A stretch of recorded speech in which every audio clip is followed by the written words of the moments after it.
앞서 말한 것처럼 추정 손익계산서를 써보고 손익분기점을 찾아보고 사업계획서를 작성을 여러분들이 한다면 이렇게 될 겁니다. 창업을 쉽게 안 하시겠죠. 왜? 얼마나 어려운지 아니까. 내가 목표로 하는 금액을 얻기 위해서 시장 상태를 보고 경쟁자를 보고 임대료를 보고 나의 영향력을 보고 내 상품을 객관적으로 봤더니 300만 원 이상 버는 게 굉장히 쉽지 않은 일이구나. 이걸 알게 되실 거예요. 그렇죠? 만약에 우리 자영업을 시작하시는 소상공인들, 특히나 내 몸 하나 그냥 아끼지 않고 일하면 회사 다닐 때만큼은 벌겠지라고 생각하셨던 많은 사업주님들이 추정손익계산서를 만약에 작성하셨다면 그렇게 쉽게 창업을 하진 않으셨을 거예요. 이제 바로 그러면 들어가겠습니다. 손익계산서 이제 제가 여러분들한테 공유한 거는 나름 굉장히 디테일한 부분이에요. 엄청나게 디테일한 거라서 복잡해 보이긴 하지만 사실은 매출, 비용, 이익 요 세 가지가 사실은 전부입니다. 그런데 우리가 이 매출, 비용, 이익에 대해서 얼마나 잘 알고 있느냐 그건 굉장히 중요하죠. 왜냐하면 일례로 우리가 만약에 프랜차이즈 창업을 하려고 어떤 회사에 갔더니 매출이요 막 이렇게 됩니다. 8천만 원 해놔서 여기다 8천만 원 해볼게요. 매출이 이렇게나 됩니다. 사장님, 예비 사장님. 그리고 이익은 한 20%. 20%도 30% 되죠. 30% 된다고 하면 참 그러네요. 이렇게 됩니다. 라고 해서 그래요? 매출이 그렇게나? 이익이 그렇게나? 라고 생각하지만 사실 여기 중요한 부분 다 빼고 그렇게 얘기할 수 있어요. 그래서 저는 이제 손익계산서 한번 보면 알죠. 이거 빠졌잖아요. 이거 없는데? 이것도 다 빠졌는데? 이것도 빠졌는데? 여기 엄청난 거 빠졌는데? 이거 다 빠졌는데? 이거 잘못됐다. 이렇게 여러분 보실 수 있어야죠. 그리고 내 가족이 창업을 했어. 그러면 여러분들 같이 보셔야죠. 이 부분에 대해서 조금 문제가 개선해야 되겠다. 이런 부분이고 창업이 아니더라도 마찬가지예요. 우리가 여러분 개인적인 재무 뭐 다른 사람한테 설계 받잖아요. 재무 설계사 만나가지고 그것도 굉장히 아이러니해요. 사실 재무 설계를 왜 남한테 받습니까? 내가 해야죠. 여기 보면 매출이라는 건 내가 회사를 다니면 뭐 수입이 될 거고요. 그죠? 급여가 되겠죠?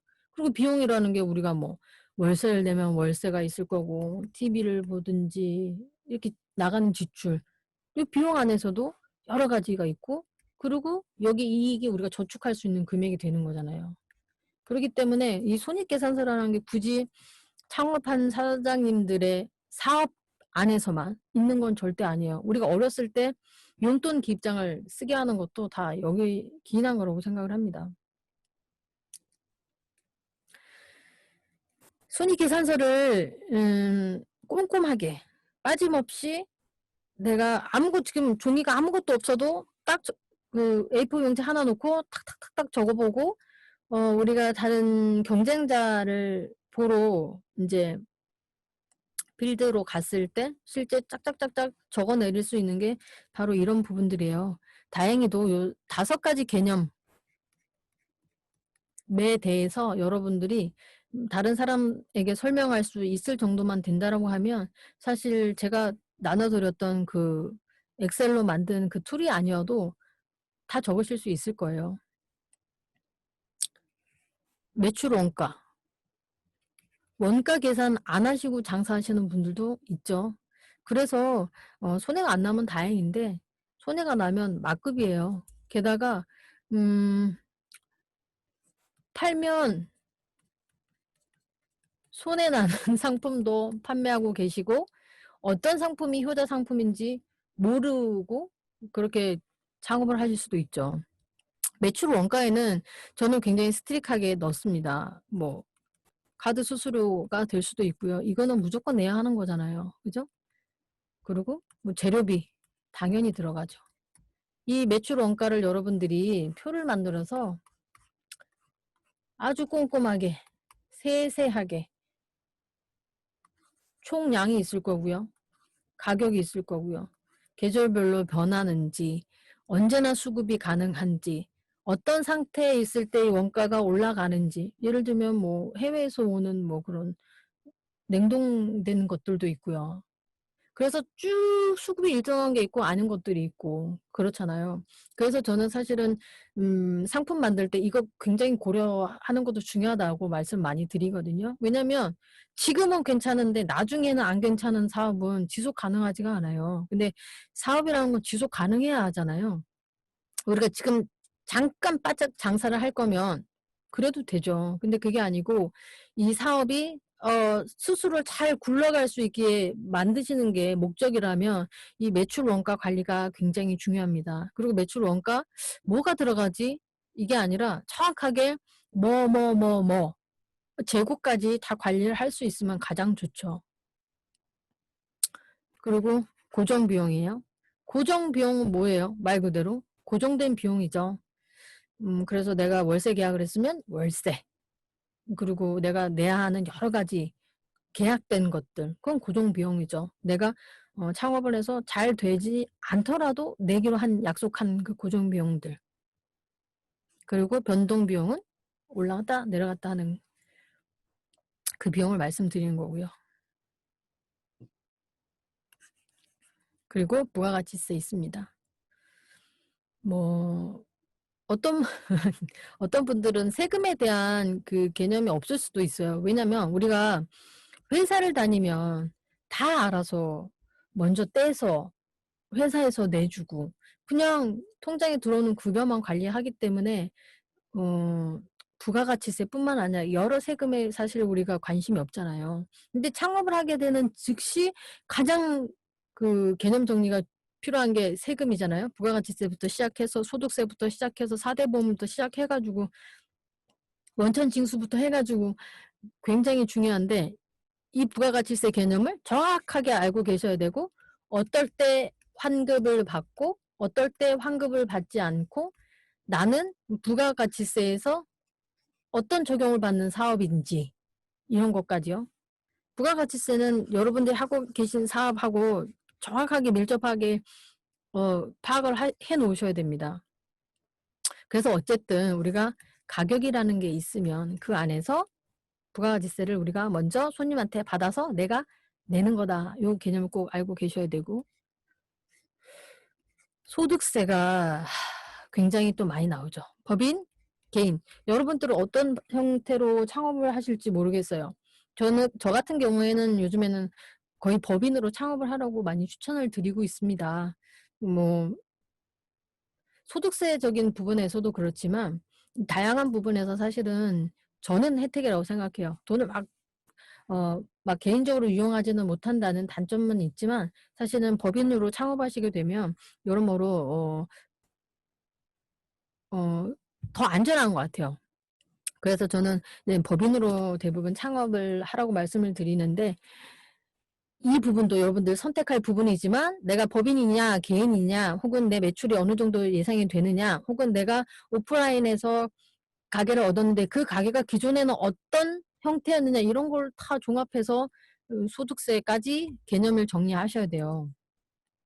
그래야만 됩니다. 그냥 단순하게 원가 얼마니까 얼마 이것만 하시는 게 아니라요. 원가, 고정비용, 변동비용, 부가세 그리고 마지막으로 소득세 요 5가지 개념을 여러분 오늘 강의가 끝나면 여러분들이 스스로 한번 정리를 해보세요. 내 사업에서 원가, 고정비용, 변동비용, 부가세, 소득세 어떻게 나가고 있는지 하나씩 살펴보도록 하겠습니다. 자, 매출에서 여러분들 그 손익계산서 보면은 다른 분들 보시면 이 매출 원가에서 이런 것들 막 빼고 요거 식재료 원가만 계산하시는 분들도 있으신데요. 사실은 요 수수료, 부가세 요 굉장히 중요합니다. 꽤 많잖아요. 그렇지 않아요? 이 굉장히 많은 부분을 저는 매출 원가에서 바로 빼서 계산을 해요. 그러면 벌써 100에서 그죠? 이 8천만 원에서 벌써 이렇게 숫자가 내려가죠.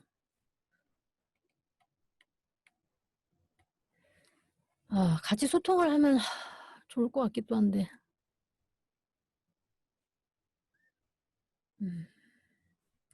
괜찮은가요?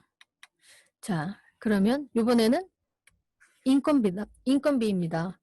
뭐 나는 인건비 없어요 라고 하시는 사장님들도 본인 인건비 꼭 챙기셔야 되죠.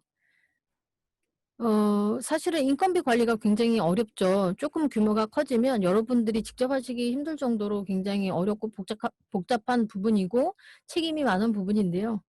인건비는 그냥 제가 이렇게 정직원을 모시게 되면 급여도 드려야 되지만 그와 관련해서 4대 보험 반드시 납부하셔야 되고 그로 인해서 내는 금액이 적지 않다. 이 부분을 빼지 말자.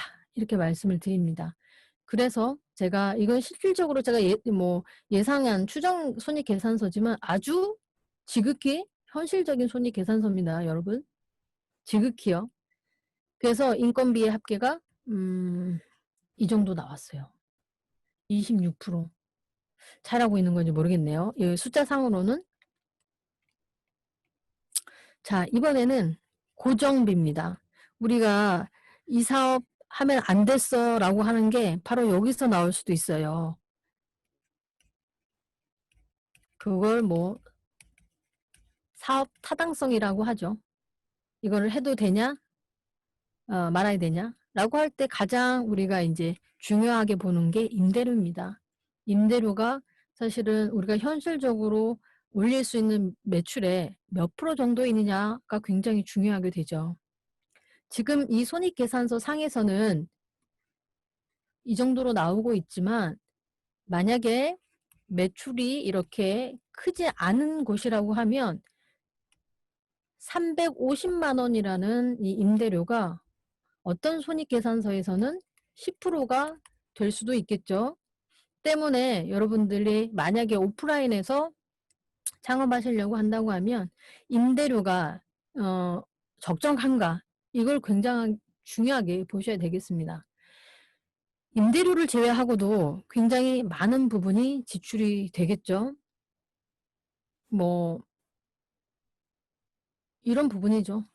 근데 여러분들이 더 꼼꼼하게 살피셔서 내가 고정비용이 뭐가 있는지 이런 거는 없어도 되는 건지 이렇게 다 하나하나 꼼꼼히 살피셔야 돼요. 이런 건 없어도 돼.